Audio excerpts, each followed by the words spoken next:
प्रश्न उत्तर सत्संग माध्यम से आज का प्रश्न आया है राम कुमार पांडे विरार मुंबई से। उनका प्रश्न है कि महाराज पूरी जगन्नाथ जी की जो रथ यात्रा है उसकी दर्शन की रथ खींचने की महिमा के बारे में बताएं। बहुत सुंदर प्रश्न है। सबसे पहले जगन्नाथ स्वामी नयन पथगामी भवतुम। जैसे सत्ययुग में भगवान जो है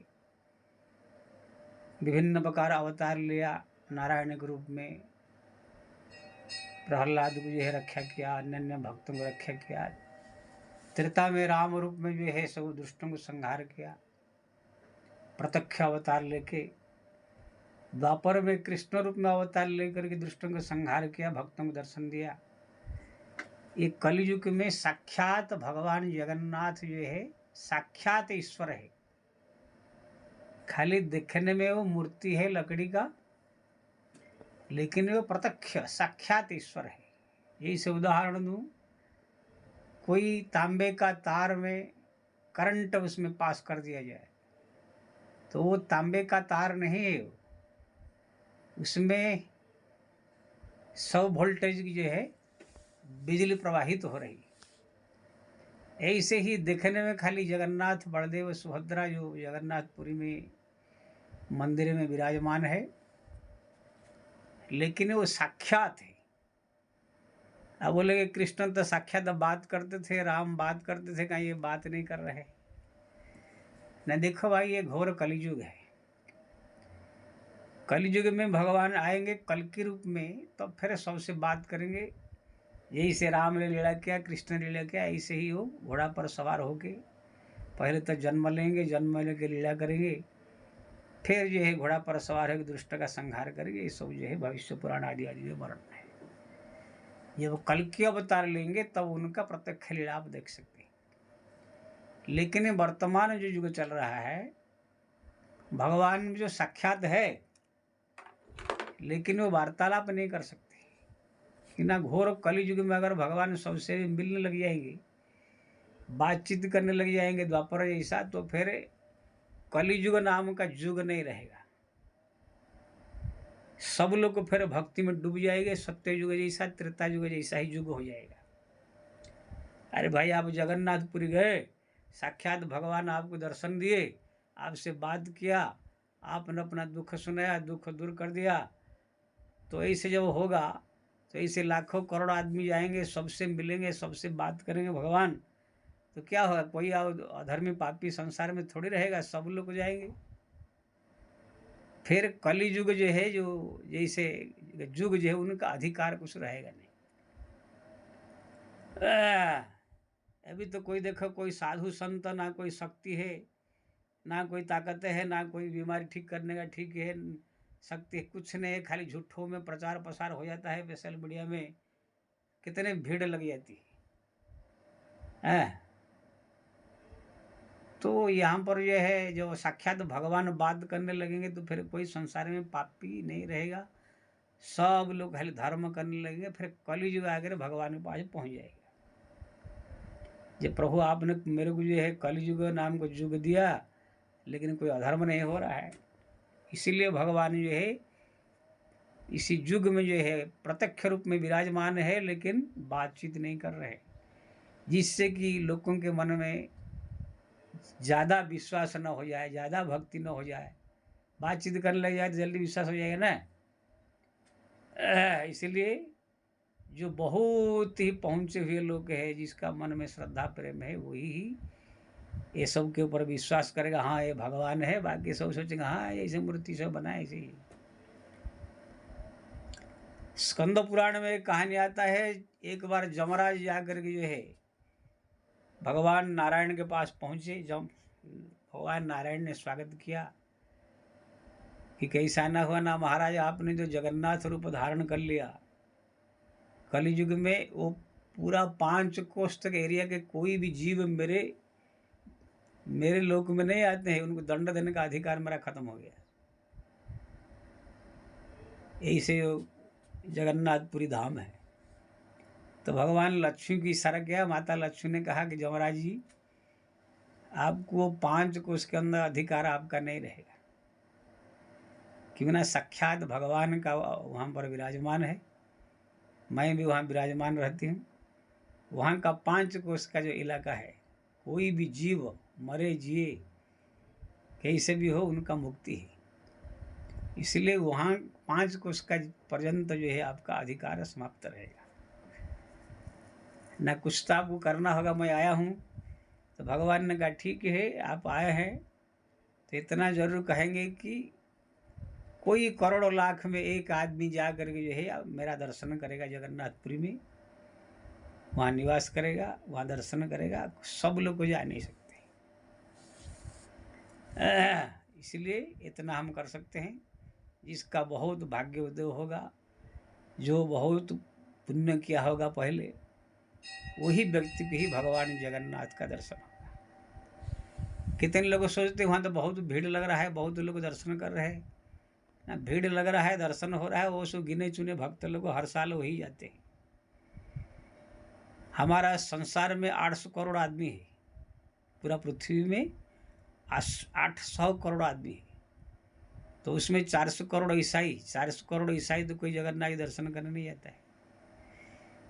200-250 करोड़ मुस्लिम लोग तो कोई नहीं जाता नहीं। बौद्ध वो भी 8-10 करोड़ है, वो कहाँ जाते हैं। जैन वो कहाँ जाते हैं।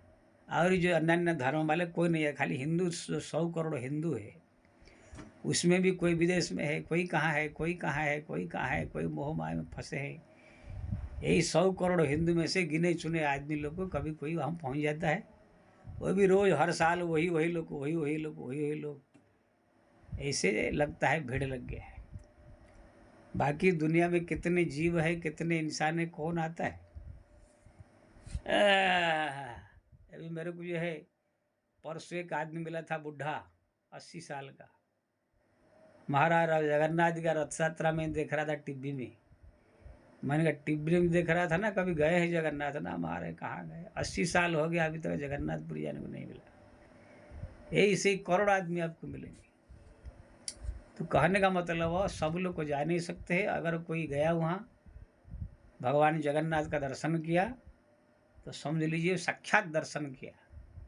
आप बोले कि बातचीत करे, वो इसी अवतार में नहीं होगा, लेकिन है कृष्ण का दर्शन का जो फल, राम का दर्शन का जो फल, जो त्रेता युग में द्वापर युग में करते थे, सब जगन्नाथ दर्शन का साक्षात फल है।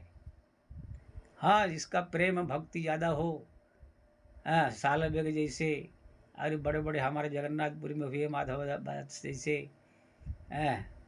और हमारे जो है साल अनन्य भक्त बहुत सारे दासिया बावरी,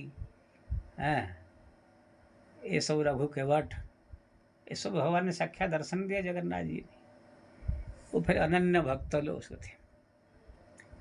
तो ये हुआ साक्षात दर्शन का ये फल है। जो भी दर्शन करता है कभी भी जाके साक्षात भगवान दर्शन का उसको फल मिलता है। अब रथ यात्रा की जहाँ तक बात है, रथ यात्रा क्या होता है। रथ, आप मंदिर में जब जाते हैं वहाँ पर आप भगवान को छू नहीं सकते, कि एकदम नज़दीक जा नहीं सकते। कभी पंडित को थोड़ा पैसा दे दिया, कोई ले ले तो बहुत बवाल हो जाता है।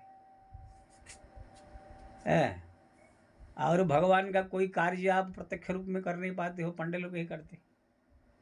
लेकिन रथ यात्रा में एक चीज है, साक्षात भगवान जो है मंदिर से बाहर निकल करके, आपने ये पूछा था कि वो वही मूर्ति जो पूजा होते वही आते हैं कि नया कोई नया, वही जो पूरा मंदिर में प्रतिदिन पूजा होते हैं, आरती होते हैं, वही साक्षात मूर्ति ही उनको जो है रथ में लाया जाता है। दूसरा कोई नया मूर्ति नहीं। 12 साल में जो है ये सब मूर्ति बदला जाता है, नया मूर्ति बनता है, फिर वो पुरानी मूर्ति को जलाया जाता है। बाकी वही जो 12 साल तक यही मूर्ति ही रथ यात्रा में पूरा आती है। इसीलिए रथ में जो दर्शन करते हैं साक्षात जो है परमात्मा का ही दर्शन का फल मिलता है। रथारूढ़ जगदीशम जो दर्शयति भूतले, साक्षात हरिदर्शनम फलम लभते नात्र संशय। रथ में आरूढ़ भगवान श्री जगन्नाथ को, जगदीश को जो दर्शन करता है, साक्षात कृष्ण राम को दर्शन करने का जो फल है, वही फल हरि का दर्शन का फल जो है उसको इसी प्राप्त होता है, नात्र संशय। तो उसमें भी अगर कोई रथ भगवान का थोड़ा खींच लेता है तो आपने साक्षात भगवान का थोड़ा कार्य किया माना जाएगा। खाली दिन में जाएंगे तो आप दोनों कोई काम कर नहीं सकते। जैसे हनुमान जी राम जी के कार्य कर लेते थे, अर्जुन आदि आदि भगवान कृष्ण या कोई ना कोई सेवा, कोई ना कोई काम कर लेते थे। ऐसे ही कलियुग में आप भगवान जगन्नाथ का वो पंडित पुजारी के अलावा कोई नहीं कर सकता है, उसमें घुसने नहीं देंगे। लेकिन भगवान जब रथ में आ जाते हैं तो आप जा करके कम से कम आधा किलोमीटर तक रस्सी रहता है बंधे, उसको आप जो है खींच करके भगवान को जो है खींचने का, उनको रथ में बैठा करके खींचने का ये सेवा काम आप प्रत्यक्ष रूप में करने को मिलता है। बाकी सब त्रेता युग में हनुमान जी करते हैं, द्वापर में जो उनके सेवक होते हैं अर्जुन पांडव आदि आदि, द्वारिका में रहेंगे तो उद्धव आदि आदि सो करते हैं, किसी को उसमें घुसने को नहीं मिलता है। ये कलयुग में भी खाली दिन में आप जाओगे तो पंडित पुजारी के अलावा कोई आपको कोई काम करने नहीं देगा। लेकिन जब रथ यात्रा होती है तो साक्षात भगवान को आप रथ में बैठा कर खींचने का जो है आपको ये सौभाग्य प्राप्त होता है। तो ये एक बहुत बड़ी सेवा है।